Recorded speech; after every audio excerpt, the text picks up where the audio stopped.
Hello, my name is Mike Matthews, the host of the longest-running self-produced daily podcast on planet Earth by a guy named Mike in the land of Rootabega, here at the last place on Earth, broadcasting from Café Anyway. It is Mike's Daily Podcast, and it is FFF episode 3171. I work in radio, and one of the things that's really upsetting us and all those folks that straddle the line between doing radio and voice actor work is that we're being replaced by artificial intelligence. So much artificial, and even musicians getting replaced by artificial intelligence. Chely Norwood is the latest in this saga. Unlike most young performers aspiring to make it in the film industry, Chely Norwood is an entirely artificial intelligence-made character. Norwood, dubbed Hollywood's first AI actor, is the product of a company named Sequoia. And there's an X in there and a couple other weird funky letters. I don't know if I said it right, but this company bills itself as the world's first artificial intelligence talent studio. Boo! This from the Associated Press. Since the Dutch producer and comedian Eline van der Velden launched the digital character's prospective career, Chely Norwood has been all the talk in Hollywood, but not in a good way. Guilds, actors, filmmakers, they have met this product with an immediate wave of backlash, protesting that artificial intelligence should not have a starring role in the acting profession. In a statement, the Screen Actors Guild said that creativity is and should always remain human-centered. To be clear, Chely Norwood is not an actor. It's a character generated by a computer program that was trained on the work of countless professional performers without permission or compensation. It has no life experience to draw on, no emotion, and from what we've seen, audiences aren't interested in watching computer-generated content untethered from the human experience. So these AI things, they're thieves. They're stealing from us. They're stealing from our early souls there. Van der Velden, founder of the AI production studio Particle 6, promoted Chely Norwood at the Zurich Summit, that is the industry sidebar of the Zurich Film Festival. She said that the talent agencies were circling Norwood and that she expected to soon announce a signing. Many in Hollywood, though, hope that that never happens and that whoever's texting me would stop. I'm in the middle of my podcast. That's how you know I'm not AI generated. It's because real life things happen, like people text you. Well, you're trying to tell an interesting story. So this is one thing. Oh, here's an interesting thing that Natasha Lyonne, who's in that Fantastic Four movie, and her hair is actually, I didn't recognize her because her hair is so different. You know, she's usually got the wild Russian doll's hair. That was one of the things she did on Netflix. Or the poker face thing that she did on Peacock. Her hair is just crazy. It's a little more subdued in Fantastic Four. I'm like, oh yeah, that's Natasha Lyonne. She wrote on Instagram, any talent agency that engages in this should be boycotted by all guilds. She actually sounded more like, should be boycotted by all guilds. No, she didn't sound like that at all. But she's got kind of a rough, gravelly, really, it's like you're a female Peter Falk, which is what they were doing with Poker Face, is trying to do like a female version of Columbo. But the Russian doll star is directing a feature titled Uncanny Valley that pledges to use ethical artificial intelligence in combination with traditional filming techniques. Which is interesting because Uncanny Valley is the reason why these AI-generated people always, in the end, give away themselves and prove to be fake. It's all you got to look is for the Uncanny Valley, that dead look, that dead doll look in their eyes. The shark eyes. Deeply misguided and totally disturbed, she said. Not the way, not the vibe, not the use. Oh, what do you think? Let's go into Café Anyway. It's a real place! No! Don't dispute me on that. It's real. Look, I'm even opening the door for you. Café Anyway. Welcome to Café Anyway. Mike's Daily Podcast. FFF episode 3171, 3171. Mike, dude, talking really quick. I'm going to sing a song for you right now. Here we go. Mike's Daily Podcast. It's FFF episode 3171. I'm Mike Matthews. Welcome to podCastro Valley, somewhere in the land of Meritopica. And I really love to do this show, broadcasting from Café Anyway. Oh, this is where we are, the last place on earth. Snow. There's no snow right now. Although the skies look very dark. Daily Podcast. Very dark and gloomy at this point, but we are going to bring you this program, Mike's Daily Podcast. We're going to talk about stuff that I never do, Daily like travel, podcast, like fly. Yeah! I want to get away. I want to fly away. I was thinking about, so it's Bad Bunny who's going to be the Super Bowl act next year. And you know, I think, was it Kendrick Lamar last year? I want to say it was Shakira before that with Jennifer Lopez, and we did the whole Puerto Rico thing, and Bad Bunny's from Puerto Rico. And I need to go to Puerto Rico. My lovely lady friend is from there. Or, well, she has ancestors from there, we shall say, although she's originally from the Bronx. But I would love to see it. It looks amazing and beautiful there. So, once upon a time, though, I remember acts like Coldplay. Remember when Coldplay did? I don't know if that was the best idea to have Coldplay do it. Because watching Chris Martin try to be all dancey and... what it is it's spectacle. The Super Bowl wants spectacle. They want someone who could... Well, and another thing is you really can't have musicians on stage. I think was it Aerosmith did it one year, or they showed up on somebody else's performance, because that's the big thing too, is you bring in as many guest stars as you can on the halftime show. But it just doesn't look, it's too loud, they got too much sound, bounce back, reverb. Here's today's podcast picture. Whatever you want to call it. You have been, maybe you have had the opportunity to talk on a microphone at some kind of big like open space with big echo, like a football stadium at your high school, or maybe in a church, and you get that tremendous bounce back. It's very distracting. So I guess to have pre-recorded instruments is the thing to do, and just everyone accepts it now in the world of the Super Bowl. The podcast picture doesn't have to do with the Super Bowl, though, which is months off. Why are we even talking about it? We're already thinking ahead to next year. Wow. And the late, great Basil the Boxer and I had many a great year together. I don't know if he was... This is a podcast picture of Fremont, actually, in the sky right now. I just took this picture a little while ago, and the sky right now is very gloomy and dark. Well, Basil the Boxer and I have walked... Over the years, we walked many times in the rain. I remember one time we went to this huge park. It's in Point Isabel, next to Berkeley, and Richmond and the Albany, and there is this big park where Point Isabel, and there's actually a cafe there for people that are letting their dogs run around, and they've got food for dogs. I don't know if they have chowder, but you let your dogs run around.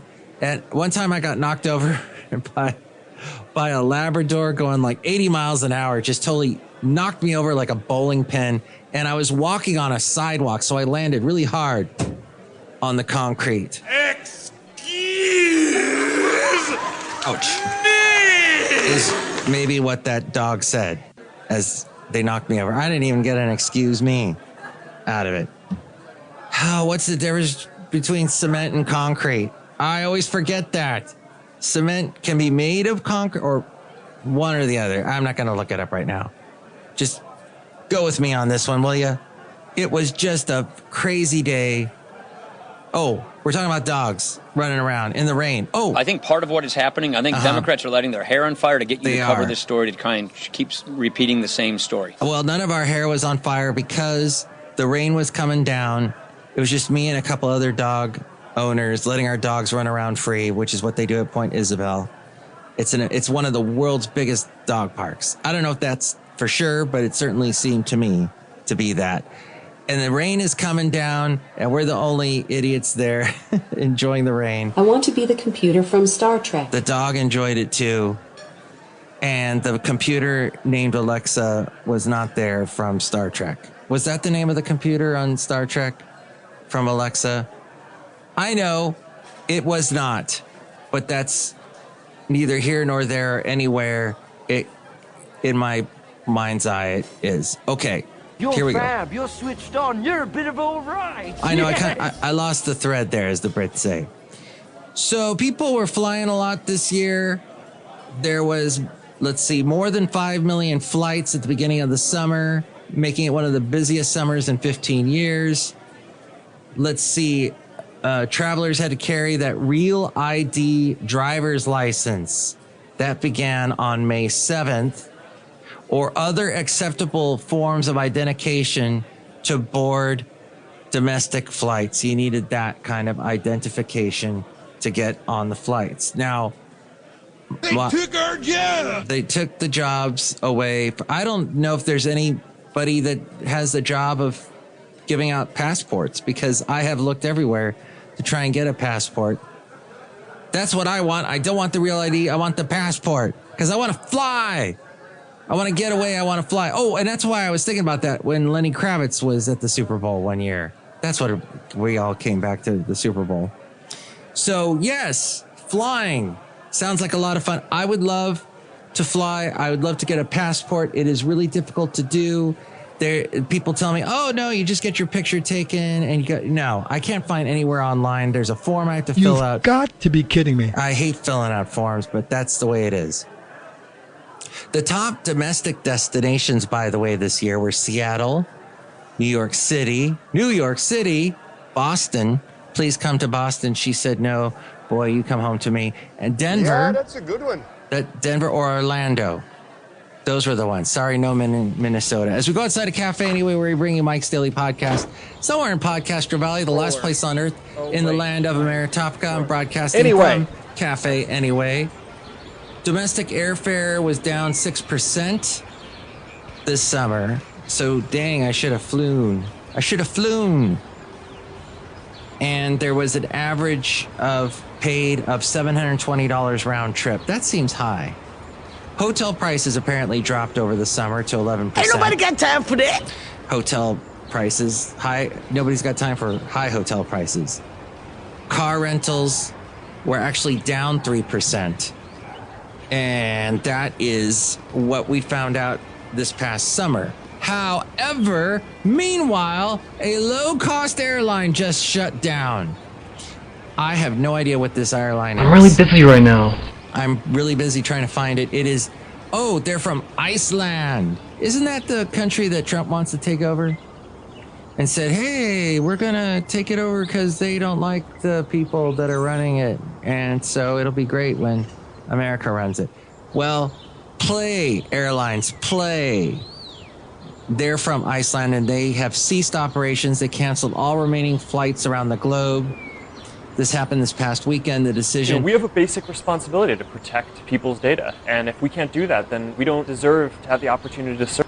No, that is not the guy that runs Play Airlines. That's the guy that runs Meta, who's got all our information, and he's laughing because he controls. But he says he has a responsibility, and he does. And you better observe that responsibility. So they suspended all flights in the United States Play Airlines. The German carrier Condor Airlines is really nice to fly in the friendly skies. They told Travel and Leisure it would offer special fares to Play passengers affected by the closure in efforts to ease the inconvenience faced by Play customers during this period of disruption. I think that's kind of ridiculous because you've already paid.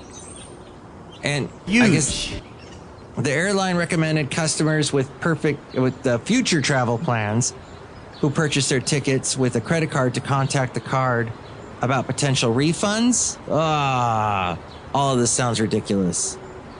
So maybe I won't fly. And then with the government shutdown, which may have been resolved by the time you listen to this, that's another thing. What president ever talked like that? I know. That's not who we are. Well, you had government shutdowns while you were president, too. So I don't know. Play, by the way, operated a hub and spoke model, offering discounted fares with all flights going through Reykjavik. Oh, I so want to hear a song now by Björk. Let's see. There's, He's nuts! They're nuts! This they know wasn't. nothing! I do know something. This wasn't supposed to happen. This wasn't supposed to happen. That's when she was with the. What was that group she was with? Not the Pine Needles, not the Pogues, not the Pixies. It'll come to me in a second. But the airline first launched. What in the world was that about? It was me trying to remember the name of Björk's band. The airline first launched in the U.S. back within the past 5 years, and at one point served Baltimore, Boston, D.C., and upstate New York. So possibly, if you're here on the West Coast, you never flew. You never flown with them. Well, let's continue on with what else I have found here. All right, we made it through. We made it through that story. Hickey high earners at the epicenter. They're at the epicenter of a new cost headache for retailers. Buy now, return later.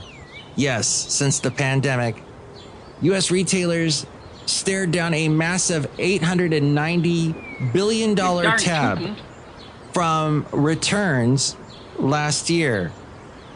Yes, returning things. Buy now, return later. The rate has more than doubled since 2019 among large retailers. I caught you a delicious bass. Oh, thank you. That would be nice to have from a retailer, a delicious bass. But I got sidetracked by Napoleon Dynamite there. Yes. So what is happening in this crazy world is people returning things we talked about on the last podcast. The guy that's returning anvils, he's having anvils delivered to his house from Amazon, then having them returned in a way to somehow undermine Amazon to bring them to their knees. But this is absolutely true news that you possibly have heard from different sources. You are fake news. Fake news. You are incorrect. The associated costs are rising even more. Department stores are taking the hardest hit with a return rate in the high teens versus only 4.5% for all U.S. retailers. Gen Z... Oh, someone's going to get fired. I know, with all these returns. Gen Z has the lowest return rate. Unless you're talking about electronics, they're returning a lot of those. Higher income shoppers are returning items at nearly twice the rate of lower income households. Come on! He said, trying to be like, was that Costanza? Higher income households are less cash constrained and so are more likely to buy items speculatively, knowing they can return them later if they decide that they're not right for them. For shoppers, free returns have become the trade-off for hitting buy. I said, I'll buy it, and if I don't like it, I'll get it. Now, something happened recently where we had a radio, and I would actually show it to you on the video if you go to twitch.tv, but it's just beyond my reach to get it. It's right over here. But if I were to grab it and put it in front of the camera that I have right now going twitch.tv/Mike Podcast, a shortened version of Mike's Daily Podcast, you would see that this radio, the speakers just suddenly just turned off and stopped. No matter what mode you put it in, CD player, radio, Bluetooth, if you're going to play something off your phone, whatever. Nope, no audio whatsoever. Volume is completely gone. However, I still use it because... You're a very rude person. The way you treat Sarah Huckabee is horrible. And the way you treat other people are horrible. You shouldn't treat people that way. Stop treating Sarah Huckabee like that, even though she calls cat women awful and uncaring. And any woman that doesn't have a family, that doesn't have kids, as as selfish. Despite all that, should be rude to her. Don't be rude to anyone. My point is that this radio does have a cool little strobe thing that it does. It's somehow still playing the audio, because otherwise the light would just be this one light. But because it's sensing audio that's playing out of like I have it on a radio station, and I'm basically seeing the radio station. If I was blind, I would be able to see the radio station. No, wait, that's not right. If I was deaf, I'd be able to see the audio fluctuating with the different colors that this radio does. And it's supposed to be made by Magnavox, but I was told by someone that is a lie, that someone bought the brand name and it's some cheap knockoff version that Amazon, of course, uses. But they say it's Magnavox. But no, that's a false brand. And there's a lot of that going on. Those brands got bought up by other people that then go, ooh, this has got credibility. Little do people know that that brand died long ago, and the people that actually made those, they're long gone. And what made them high quality, those people are gone that made it high quality. You get what I'm saying? Or do you get what I'm saying? I know what I would do. I would give you the phone number right now to call me if you would like to tell me what you think. Call Mike at the Café Anyway hotline. Area code 510-228-4640. That would be the number to call. Anyway, I cannot return this darn radio that doesn't work. Although it does work if you're deaf. I can't return it. We've tried. We've gone through everywhere on Amazon, and they're just not taking it back. They said it's gone. You're past the time. Even though I've only had it for 2 years, but For retailers already squeezed by tariffs and soft demand, buy now, return later is proving to be an expensive habit to support. I'd like to thank you for listening. And by listening, you're supporting the podcast. If you would like to see the video, it is at twitch.tv, and there is a link at mikesdailypodcast.com. Just look for that thing on my page that says, see the video here. But you have to see it within the next 6 days, because then it gets deleted. Hey, look who's here. Hello, Michael Masters, Madame Rootabega. Oh, that was great. I hope I get to see the video. Ooh.